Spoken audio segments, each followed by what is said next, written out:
আবহাওয়ার খবর জানতে চলে যাচ্ছি সহকর্মী সুকান্ত সরকারের কাছে। সুকান্ত, আজকের আবহাওয়া নিয়ে আপনার কাছে কি তথ্য আছে, আমাদের বিস্তারিত জানান। সুমন, আপনাকে অসংখ্য ধন্যবাদ। দর্শক, আজ 13ই মে 2026 জানিয়ে দিব আবহাওয়ার সর্বশেষ তথ্য।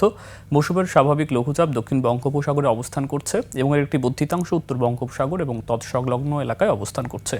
আবহাওয়া অধিদপ্তর যেমনটি জানিয়েছে যে আজ বেলা 1টার মধ্যে দেশের উত্তর পশ্চিম অঞ্চলের উপর দিয়ে ঘন্টায় 45 থেকে 60 কিলোমিটার গতিবেগে ঝোড়ো হাওয়া বয়ে যেতে পারে এবং একই সাথে এইসব অঞ্চলের উপর দিয়ে বৃষ্টিপাতের সম্ভাবনার কথাও কিন্তু জানানো হয়েছে এবং একই সাথে বৃষ্টিপাতের সঙ্গে কিন্তু বজ্রপাতও হতে পারে। এবং আমরা যেমনটি জানিয়েছিলাম যে শ্রীলঙ্কার অদূরে একটি লঘুচাপ তৈরি হওয়ার কারণে আগামী 5 দিন কিন্তু ধারাবাহিকভাবে দেশের বিভিন্ন অঞ্চলে বা সারা দেশের উপর দিয়েই বৃষ্টিপাত অব্যাহত থাকবে।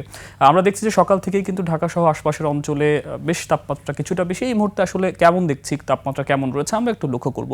আমরা দেখছি যে এখন ঢাকায় কিন্তু 29 ডিগ্রি, আমরা মানিকগঞ্জে দেখতে পাচ্ছি 27 ডিগ্রি, আমরা গাজীপুরেও দেখতে পাচ্ছি 27 ডিগ্রি, এছাড়া কুমিল্লাতেও 29 ডিগ্রি, আমরা দেখতে পাচ্ছি মাগুরা, পাবনাতে কিছুটা তাপমাত্রা কম, অর্থাৎ বৃষ্টিপাত অব্যাহত এখন আপাতত বলতে গেলে খুব একটা হচ্ছে না, যার কারণে কিন্তু তাপমাত্রা অন্যান্য অঞ্চলে বেশ বেড়েছে এবং ঢাকায় কিন্তু সকাল থেকেই রোদের তীব্রতা থাকার কারণে আমরা লক্ষ্য করছি যে কিছুটা তাপমাত্রা বেশি এবং যেমনটা জানানো হয়েছে যে আজ দিন এবং রাতের তাপমাত্রা অপরিবর্তিত থাকতে পারে। সুমন, এই ছিল আবহাওয়া নিয়ে আমার কাছে সর্বশেষ। সুকান্ত, আপনাকে ধন্যবাদ।